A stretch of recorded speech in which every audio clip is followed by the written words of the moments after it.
ನೀನು ಪ್ರಾಸ್ಟಿಟ್ಯೂಟ್ ಅಂತ ಕರೆದಿದ್ದಾರೆ. ರಾಹುಲ್ ಗಾಂಧಿ ಅವ್ರನ್ನ ಡ್ರಗ್ ಅಡಿಕ್ಟ್ ಅನ್ನೋದಕ್ಕೆ ಇವತ್ತು ಅದು ಫಸ್ಟು ನಮ್ಮ ಬಾಬಾ ಸಾಹೇಬ್ ಅಂಬೇಡ್ಕರ್ ಅವ್ರನ್ನ ನಿಲ್ಲಿಸಿರೋದಕ್ಕೆ ಚರ್ಚೆ. ರಾಹುಲ್ ಗಾಂಧಿ ಅವ್ರನ್ನ ಡ್ರಗ್ ಅಡಿಕ್ಟ್ ಅಂತ ಕರೆದಕ್ಕೆ ಅವರ ನಾಯಕರನ್ನ, ನಮ್ಮ ಪಕ್ಷದ ನಾಯಕರನ್ನ ಹೆಸರನ್ನ ಬಂದಾಗ ಬಳಕೆ ಮಾಡಿಕೊಳ್ಳಿಕ್ಕೆ ಅದು ಹೋರಾಟ. ಅದಾದ ಮೇಲೆ ಇವರು ಹೆಣ್ಣು ಮಗಳ ಮೇಲೆ ಈ ರೀತಿ ಇನ್ನೊಬ್ಬ ಪ್ರಾಸ್ಟಿಟ್ಯೂಟ್ ಅಂತ ಸುಮಾರು 12 ಬಾರಿ ಕರೆದಿದ್ದು ದಾಖಲೆ ಎಲ್ಲ ಇದೆ. ನೀವೆಲ್ಲ ಸೇರಿ ಹಾಕಂಗಿದ್ರೆ ನೀವು ಹಾಕಿ,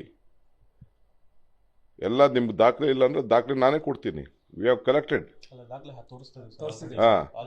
ರಾಹುಲ್ ಗಾಂಧಿ ಅವ್ರನ್ನ ಡ್ರಗ್ ಅಡಿಕ್ಟ್ ಅಂತ ಕರೆದಿ ತೋರಿಸ್ತಾ ಇದ್ದೀರಾ? ತೋರಿಸ್ತಾ ಇದ್ದೀರಿ.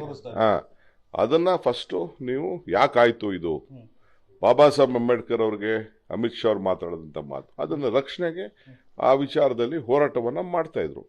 ಅದಕ್ಕೆ ಈ ಹೆಣ್ಮಗಳನ್ನ ಈ ರೀತಿ ಕರೆದಿದ್ದಾರೆ. ಇದು ಚಿಕ್ಕಮಗಳೂರು ಸಂಸ್ಕೃತಿನ, ಭಾರತದ ಸಂಸ್ಕೃತಿನ, ಬಿಜೆಪಿ ಸಂಸ್ಕೃತಿಯ. ಆಮೇಲೆ ನಾನು ಅಷ್ಟೊತ್ತಿಗೆ ನಾನು ಬೇರೆ ಕಡೆ ಇದ್ದೆ, ಅಸೆಂಬ್ಲಿಯಲ್ಲಿದ್ದೆ. ನನಗೆ ನಿನ್ನೆ ಅಲ್ಲೇ ಕೌನ್ಸಿಲಲ್ಲೇ ನನಗೆ 12 ಕ್ವಶನ್ಸ್ ಇತ್ತು. ಅದು ಮುಗಿಸ್ಕೊಟ್ಟು ನಾನು ಬೇರೆ ಕಡೆ ಹೋಗಿದ್ದೆ, ನಾನು ಅಸೆಂಬ್ಲಿಗೆ ಹೋಗಿದ್ದೆ. ಆಗ ಈ ಘಟನೆ ನಡೆದಿದೆ. ಸಭಾಪತಿ ಅವ್ರದ್ದು ಅವರ ವಿಚಾರ ನನಗೆ ಸರಿ ಇಲ್ಲ. ಅವರು ಚರ್ಚೆಗೆ ಅವಕಾಶ ಮಾಡಿಕೊಡ್ಬೇಕು. ಏನು ಆಯ್ತು ಅಂತ ಹೇಳಿ ಪರಿಶೀಲನೆ ಮಾಡಬೇಕಾಯ್ತು. ತಪ್ಪು ಲಕ್ಷ್ಮಿ ಅವ್ರು ತಪ್ಪಿದ್ರೆ ಲಕ್ಷ್ಮಿ ತಪ್ಪು ಅಂತ ಹೇಳ್ಬೇಕಾಯ್ತು. ಅವ್ರು ತಪ್ಪಿದ್ರೆ ಅವ್ರು ತಪ್ಪು ಅಂತ ಏಕಾಏಕಿ ಅವ್ರಿಬ್ಬರ ಇದನ್ನ ತಗೋಬಿಟ್ಟು ಅವ್ರು ಹಿಂಗೆ ಹೇಳಿದ್ರು ಇವ್ರು ಹಿಂಗೆ ಹೇಳಿದ್ರು ಅಂತ ಸೆಂಡೈ ಮಾಡಿದ್ದು ಅವ್ರಿಗೂ. ಯಾಕೆಂದ್ರೆ ಅಷ್ಟು ಹಿರಿಯ ಇದ್ರದು. ಅವ್ರು ಯಾವುದೇ ಪಕ್ಷದವ್ರು ಇರ್ಬೋದು, but is a non political member. ಎಲ್ಲರನ್ನ ರಕ್ಷಣೆ ಮಾಡಬೇಕಾದ ಅವರ ಡ್ಯೂಟಿ.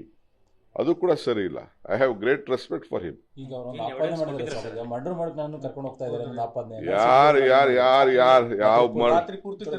ಸೋಮ್ನ ಅದೆಲ್ಲ ನನಗೆ ಗೊತ್ತಿಲ್ಲ. ಪೊಲೀಸ್ ಅವ್ರು ಏನ್ ಮಾಡಿದ್ರು ಅಲ್ಲ ರೀ. ಹೋಗಿ ಪೊಲೀಸ್ ಸ್ಟೇಷನ್ ಅಲ್ಲಿ ಹೋಗಿ, ನಾನು ಅದು ಯಾವ್ದೋ ಕ್ಲಿಪ್ಪಿಂಗ್ಸ್ ಯಾವ್ದೋ ಟಿವಿಲಿ ನೀವು ಯಾರೋ ತೋರಿಸ್ತಾ ಇದ್ರಿ, ಹೋಗಿ ಏನೋ ಹಿರಿಯರನ್ನ ಭೇಟಿ ಮಾಡಕ್ಕೆ ಒಂದು ಅವಕಾಶ ಅಂದ್ರೆ ಅಲ್ಲಿ ಹೋಗಿ ಇದರಲ್ಲಿ ಖಾನಾಪುರ್ ಪೊಲೀಸ್ ಸ್ಟೇಷನ್ ಅಲ್ಲಿ ಇವ್ರು ಬಿಜೆಪಿ ಮೀಟಿಂಗ್ ಮಾಡದ? ಒಬ್ಬ ಆರೋಪಿನ ಉಗ್ರ ಕಾರಣ ಇಲ್ಲ ಹಂಗಾರೆ ಮೀಟಿಂಗ್ ಮಾಡಕ್ ಬಿಟ್ಟಿದ್ದು ಏನು ಉಗ್ರ ಅಂತ ಕಂಡಿಡ್ದ? ಪೊಲೀಸ್ ಅವರು ಬೇರೆ ಯಾರಿಗೂ ಅಷ್ಟು ಸೌಜ್ಯದಿಂದ ನಡ್ಕೊಳ್ಳಿಲ್ಲ, ಅಷ್ಟು ನಡ್ಕೊಂಡಿದ್ದಾರೆ ಪೊಲೀಸ್ ಅವ್ರು ನಡ್ತೇನೂ ಸರಿ ಇಲ್ಲ. ಈ ಕಾರಣ ಹೆಂಗ್ ಅವ್ರು ಅಲ್ಲಿ ಬಿಟ್ರು ಪೊಲೀಸ್ ಅವರು? ನಾವು we are not interfering with anything. ನಾವು ಯಾವುದಕ್ಕೂ ಇಂಟರ್ಫಿಯರ್ ಆಗ್ತಾ ಇಲ್ಲ.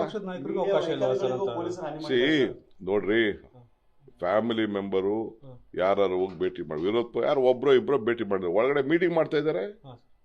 ನೀವು ಕಣ್ಣಲ್ಲಿ ನೋಡಿಲ್ವಾ ನೀವು? ಮೀಟಿಂಗ್ ಮಾಡ್ತಾ ಇದ್ದಾರೆ.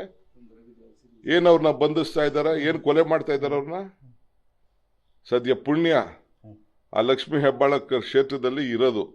ಕಾರ್ಯಕರ್ತರಿಗೆ ಗೊತ್ತಾಗಿ ಕೊಲೆಗೆ ಸ್ವಾಭಾವಿಕ. ಎಲ್ಲರಿಗೂ ಕೂಡ ಆ ತಾಯಿಗೆ, ಹೆಣ್ಮಗಳಿಗೆ, ಅವರ ಪ್ರತಿನಿಧಿಗೆ ಅವಮಾನ ಆದಾಗ, ಈ ತರ ಮಾಡಿದಾಗ ಎಲ್ಲರೂ ಕೂಡ ಈಗ ಇವ್ರು ಯಾಕೆ ಪ್ರತಿಭಟನೆ ಮಾಡಕ್ ಬರ್ತಾ ಇದ್ದಾರೆ? ಬಿಜೆಪಿಯವರೆಲ್ಲ ಅವ್ರ ಲೀಡರ್ಗೆ ಏನೋ ಆಯ್ತು, ಈ ಕೊಳಕ್ ಬಾಯಿಗೆ ಏನೋ ಒಂದು ಆಯ್ತು ಅಂತ ಅವ್ರು ಮಾತಾಡ್ತಾ ಇದ್ದಾರೆ. ಈ ಕೊಳಕ್ ಬಾಯಿ ಹೊಸಲ್ಲ. ಸಿದ್ದರಾಮಯ್ಯನವರು, ಸಿದ್ದರಾಮುಲ್ಲಾ ಖಾನ್, ಬೇರೆಯವ್ರಿಗೆಲ್ಲ ಬೇರೆ ಬೇರೆ ಪದಗಳೆಲ್ಲ ಬೆಳೆಸಿದ್ದಂಥದ್ದೆಲ್ಲ ಕೂಡ ಇದೆ.